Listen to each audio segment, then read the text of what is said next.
तो नमस्कार, स्वागत है आप सभी को आपके अपने इस यूट्यूब चैनल पे। दोस्तों, इस वीडियो में क्लास 10 के एनसीईआरटी मैथ के प्रश्नावली 1.1 का चौथा सवाल इस वीडियो में बताने वाला हूं। इससे पहले मैंने प्रश्नावली 1.1 के पहला, दूसरा, तीसरा सवाल बना लिए हैं, ठीक है, और आप लोग देख भी लिए होंगे। अगर नहीं देखे हैं तो उस वीडियो का लिंक इस वीडियो को डिस्क्रिप्शन बॉक्स में दे दिया हूं, आप लोग वहां से भी चेक कर सकते हैं, या आप चैनल के प्लेलिस्ट में जा करके इन सब वीडियो को आप अच्छे से देख सकते हैं, ठीक है। फिलहाल मैं इस वीडियो में क्वेश्चन नंबर 4 का सोल्यूशन बताने वाला हूं, तो आप लोग ध्यान से देखिए। एक बार देखने के बाद दूसरी बार देखने की जरूरत आपको नहीं पड़ेंगे, ठीक है।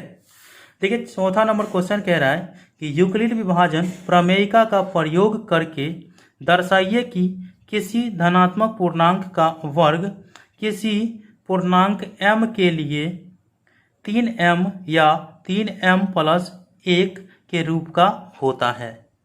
क्या क्या रहा है समझिए। कह रहा है कि कोई धनात्मक पूर्णांक है, मान लीजिए धनात्मक पूर्णांक a है, तो a का वर्ग, ठीक है, a का वर्ग जो है m के लिए 3m या 3m प्लस 1 के रूप का हो, ठीक है। ये कह रहा है धनात्मक पूर्णांक का वर्ग जो होना चाहिए वो 3m या 3m प्लस 1 के रूप का होना चाहिए, ठीक है। मतलब ऐसे इस तरीका से हमें सोल्व करना पड़ेगा, ठीक है। तो इसे सोल्व करने के लिए हमें बताया जा रहा है कि यूक्लिड विभाजन प्रमेयिका का प्रयोग करना है। तो यूक्लिड विभाजन प्रमेयिका क्या होता है? तो भाज्य बराबर होता है भाजक गुने भागफल जोड़ शेषफल, अर्थात यहाँ पे a को भाज्य कहेंगे, b को भाजक कहेंगे और q को भागफल कहेंगे, r को शेषफल कहेंगे। यही ना होता है यूक्लिड विभाजन प्रमेयिका में। तो इसी पर हम सवाल को सोल्व करते हैं, ठीक है। तो इस सवाल को जो सोल्व करना है तो यहाँ पे लिखना है सोल्यूशन 4 का। देखो, सबसे पहले यूक्लिड विभाजन प्रमेयिका का प्रयोग तो करेंगे। इससे पहले आप लोगों को जो भाज्य संख्या होंगे, जो भाज्य होंगे उसे मानना पड़ेगा, ठीक है। तो मानना है, माना ए कोई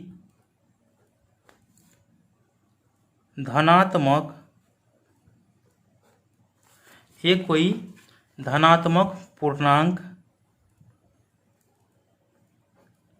है जिसमें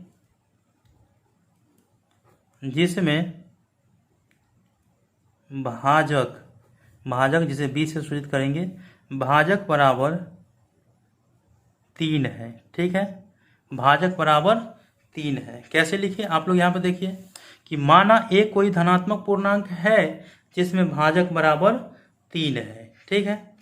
अब यहाँ पे यूक्लिड विभाजन प्रमेयिका का प्रयोग करेंगे, तो यहाँ पे लिखना है इसीलिए यूक्लिड विभाजन प्रमेयिका से, यूक्लिड विभाजन प्रमेयिका क्या कहता है?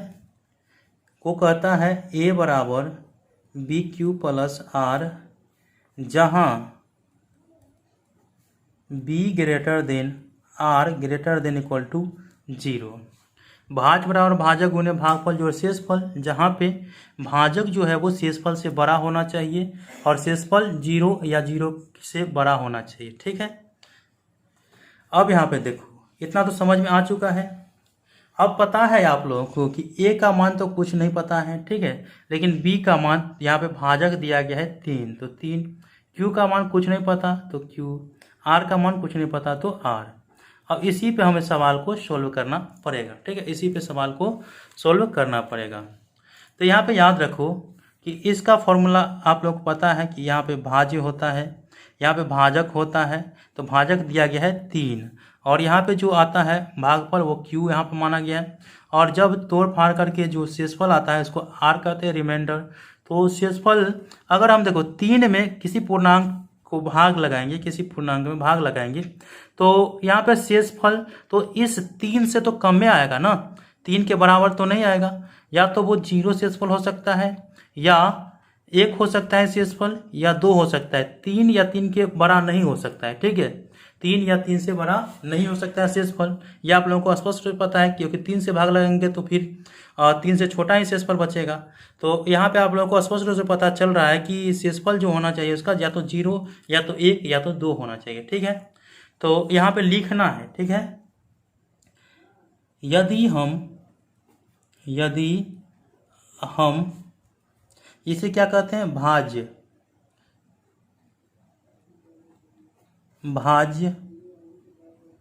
संख्या मान लेते हैं, क्योंकि संख्या ही है। भाज्य संख्या ए में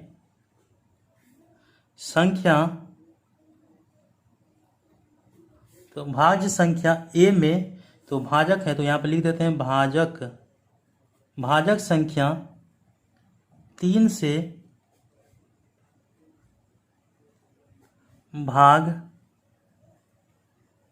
देते हैं तो संभव या संभावित शेषफल जिसे आर कहेंगे, आर बराबर या तो 0 होगा या 1 होगा या 2 होगा। ठीक है, तो यहाँ पे लिखना है होगा। इतना आप लोगों को लिखना है कि यदि हम भाज्य संख्या ए में भाजक संख्या 3 से भाग देते हैं तो संभावित शेषफल अर्थात आर बराबर 0 या तो 1 या तो 2 होगा। ठीक है, इतना आप लोगों को लिखना है। तो अब आर का मान भी पता चल चुका है, तो लिखना है जब आर बराबर 0 रखेंगे। ठीक है, आर बराबर इसमें 0 रखेंगे तो ये क्या हो जाएगा, आर बराबर 0 रखने पर तो ए बराबर हो जाएगा 3Q प्लस आर के जगह पर 0, अर्थात 3Q और 3Q बचेगा। ठीक, इसके बाद जब आर बराबर हम 0 नहीं अब 1 रखेंगे। ठीक है, तो बन जाएगा ए बराबर, ठीक है, ए बराबर 3Q प्लस 1। ठीक, इसके बाद यदि आर बराबर हम, ठीक है, यदि आर बराबर हम 2 रखते हैं तो यहाँ पे क्या हो जाएगा, ए बराबर 3Q प्लस 2 हो जाएगा। ठीक है, ऐसा होगा। लेकिन यहाँ पे तो हमें समाप्त नहीं करना है, क्योंकि यहाँ पे कह रहा है कि धनात्मक पूर्णांक का वर्ग। ठीक है, तो हमारे धनात्मक पूर्णांक निकल चुका है, एक 3Q निकला, एक 3Q प्लस 1 निकला, एक 3Q प्लस 2 निकला। ये धनात्मक पूर्णांक निकल गया है। अब धनात्मक पूर्णांक का वर्ग कह रहा है। ठीक है, तो धनात्मक पूर्णांक निकल गया तो इसका वर्ग करेंगे। तो यहाँ पे देखिए, यहाँ पे ए बराबर कितना निकला, 3Q निकला। इसके बाद ए बराबर कितना निकला, 3Q प्लस 1 निकला। इसके बाद ए बराबर 3Q प्लस 2 निकला। ठीक है, तो वर्ग करना है। ठीक है, तो यहाँ पे बराबर दोनों संख्या लिखा है दोनों तरफ वर्ग करने पर। ठीक है, यहाँ लिखेंगे दोनों तरफ वर्ग करने पर। ठीक है, तो वर्ग करो, तो देखो ए का वर्ग करेंगे, सभी जगह ए है तो एक ही बार लिख लेते हैं क्योंकि लंबा नहीं बनाना है। ए का वर्ग कर दिए, कर दो। इसके बाद देखो 3 का वर्ग करेंगे, 3Q का वर्ग करेंगे, और तो यहाँ पे या लिखते हैं, या तो 3Q प्लस 1 का वर्ग करेंगे और यहाँ पे 3Q प्लस 2 का वर्ग करेंगे, यही ना करेंगे। यहाँ पे या लिख दिए क्योंकि बार बार ए स्क्वायर लिखने की जरूरत नहीं पड़े। ठीक, आप लोगों को स्पष्ट रूप से समझ में यहाँ तक आ चुका है। तो इसे तोड़िए, तो तोड़ना कैसे है, तो आगे पेज पे ले चलते हैं आप लोगों को ताकि अच्छे से समझ में आए, क्योंकि अब इसको लंबा तोड़ना है अभी। तो अगला पेज यहाँ पे आप लोगों को समझ में आ जाना चाहिए। ठीक है, अगर नहीं आता है तो मुझे कमेंट करिए। चलिए, यहाँ पे ए का वर्ग हो जाएगा ए स्क्वायर। इसके बाद 3Q है तो 3Q का स्क्वायर 3 तिया 9, और इसके बाद Q स्क्वायर का Q स्क्वायर। ठीक, इसके बाद यहाँ पे देख सकते हैं आप कि 3Q प्लस 1 अर्थात a प्लस बी का होल स्क्वायर होगा। ठीक है, a प्लस बी का होल स्क्वायर होगा तो कितना हो जाएगा इसका, तो यहाँ पे हो जाएगा a स्क्वायर अर्थात a के जगह पर 3 तो 3 के स्क्वायर 9, और 9 इसके बाद Q का स्क्वायर प्लस 2ab तो 2 फार्मूला में, और a के जगह पर 3 दूना 6, और b के जगह पर तो 1 के है ना, तो यहाँ पे q। इसके बाद b स्क्वायर, तो b स्क्वायर जगह पर 1 है तो 1 का स्क्वायर अर्थात 9Q square plus 6Q plus 1 इसका हो जाएगा। तो यहाँ पे लिखो 9Q square plus 6q plus 1, ठीक है, एक हो गया। या यहाँ पे भी आप लोग देखिए 3q प्लस 2 का होल स्क्वायर है, ठीक है, तो इसका भी कितना हो जाएगा, a प्लस बी के होल स्क्वायर पर तोड़ते हैं तो इसका हो जाएगा 3 तिया 9q स्क्वायर, ठीक है। दूसरा पेन ले लेता हूँ, यहाँ पे हो जाएगा 3 तिया 9q स्क्वायर प्लस 2ab, तो 2 6 और 6 दूना 12q प्लस बी स्क्वायर 2 के स्क्वायर 4। यहाँ पे हो चुका है 9q स्क्वायर, तो यहाँ पे लिखना है या 9q square plus 12 cube plus 4, इतना हो चला है, ठीक है। आप लोग स्पष्ट रूप से देख रहे होंगे, मैं अच्छे से लिख करके यहाँ पे दिखा रहा हूँ, ठीक है। अब यहाँ पे क्या होगा कि इसको अगर हम तोड़ करके यहाँ लिखे हैं तो आपको इसको सजा करके लिखना है, ठीक है, क्योंकि 3 के फॉर्मेट में लाना है। तो यहाँ पे क्यू स्क्वायर ए स्क्वायर बराबर, इसको अगर यहाँ पे 3 को 9 को लिख सकते हैं 3 इंटू 3 क्यू स्क्वायर, ऐसे तो लिख सकते हैं। या इसमें भी 3 मिलेगा तो 3 ले लेते हैं, इसमें भी 3 मिलेगा, इन दोनों में 3 मिलता है, एक को साइड कर लेंगे तो यहाँ पे 3 कॉमन लेने के बाद यहाँ पे 3 तिया 9 बचेगा और क्यू स्क्वायर का क्यू स्क्वायर रखने दीजिए। इसके बाद 3 दूना 6 बचेगा, ऐसे बचेगा, और एक में तो 3 नहीं मिला तो एक को अलग से लिख करके रख लेते हैं, ठीक है। या देखिए अब यहाँ पे आप लोगों को दिक्कतें नहीं करना है, यहाँ पे देखिए एक एक के फॉर्मेट में लाना है। तो यहाँ पे 4 है तो 4 को हम 3 प्लस 1 लिख सकते हैं, ठीक है। तो चलिए यहाँ पे 3 कॉमन लेते हैं, इसमें भी 3, इसमें भी 3 और इसमें भी 3 आ जाएगा, ठीक है। इसको अगर 3 प्लस 1 लिखेंगे तो यहाँ पे 3 कॉमन लेते हैं तो यहाँ पे 3 क्यू स्क्वायर हो जाएगा, प्लस में 3 चौका 12 4 क्यू हो जाएगा, और प्लस में अगर 3 इसमें से छांट करके लेंगे तो एगो 1 हो जाएगा, फिर लास्ट में 1 बचेगा अलग से, ठीक है। अब देखिए आप इसके तोड़िएगा तो इतना आ जाएगा, ठीक है। तो आप लोगों को समझ में आ जाना चाहिए, यहाँ पे 4 को मैंने 3 प्लस 1 लिख करके तोड़ दिया, ठीक है। अब यहाँ पे आप लोगों को क्या हो गया, देखिए इतना तो हो गया। तो यहाँ पे देखिए ए स्क्वायर बराबर 3 इंटू 3q स्क्वायर, तो यहाँ पे आप लोगों को इतना तक समझ में आ जाना चाहिए। इसके बाद लिखना है यदि ए स्क्वायर बराबर 3m हो, ठीक है, यदि ए स्क्वायर बराबर 3m हो तब देखिए ए स्क्वायर बराबर 3m हो तब क्या करना है, ए स्क्वायर बराबर 3m होगा तो एगो के लिए 3m और दूसरा के लिए इसके लिए 3m प्लस 1 होना चाहिए, ठीक है। तो यहाँ पे आप लोगों को 3m हो तब क्या हो जाएगा, एक स्क्वायर के जगह पर 3m रख देते हैं तो 3m रख देते हैं तो बराबर में कितना हो जाएगा 3 इंटू 3q स्क्वायर हो जाएगा, ठीक है। तो यहाँ पे 3 से 3 कट जाएगा तो m का मान कितना आ जाएगा, m बराबर 3q स्क्वायर हो जाएगा, नहीं हो जाएगा, m बराबर 3q स्क्वायर हो जाएगा। यदि 3q स्क्वायर m का मान हो गया तो आप लोगों को स्पष्ट रूप से पता है, यहाँ देखिए, ठीक है, यहाँ देखिए कि अगर ए स्क्वायर बराबर में 3q स्क्वायर, ठीक है, देखिए यहाँ पे 3q स्क्वायर, ठीक है, के जगह पर हम m रखते हैं, ठीक है, m रखते हैं तो कितना हो जाएगा, ए स्क्वायर बराबर हो जाएगा 3m, ठीक है।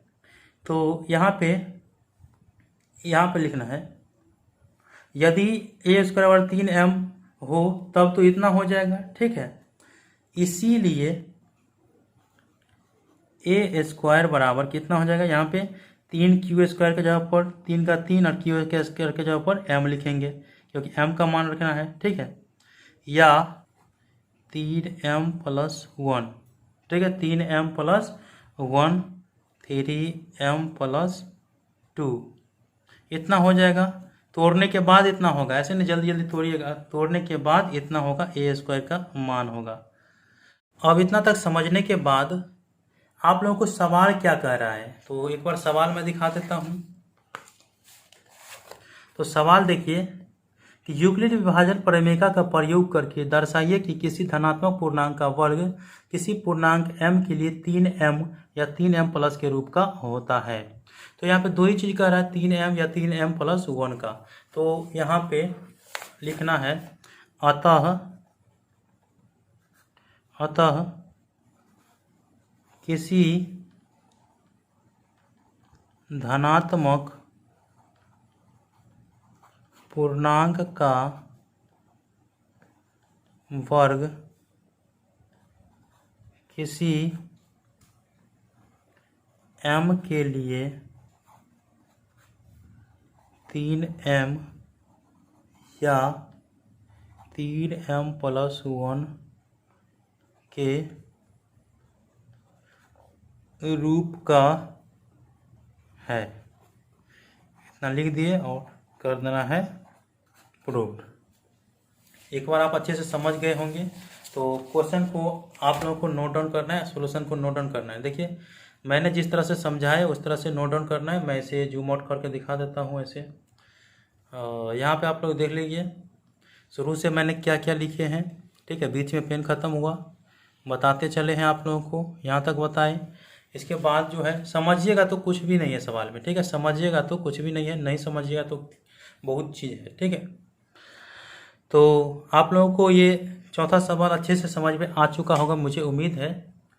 और अगले वीडियो में मैं 5वां सवाल लेकर के आ रहा हूँ। आप वीडियो को लाइक कर दीजिए, चैनल को सब्सक्राइब करके ऑल नोटिफिकेशन को ऑन करके रखिए। और हमारे टेलीग्राम ग्रुप में अगर आप जुड़ना चाहते हैं तो लिंक डिस्क्रिप्शन बॉक्स में है, ग्रुप में जुड़ जाइए। वहाँ पे हर एक अपडेट मैं डालते ही रहता हूँ।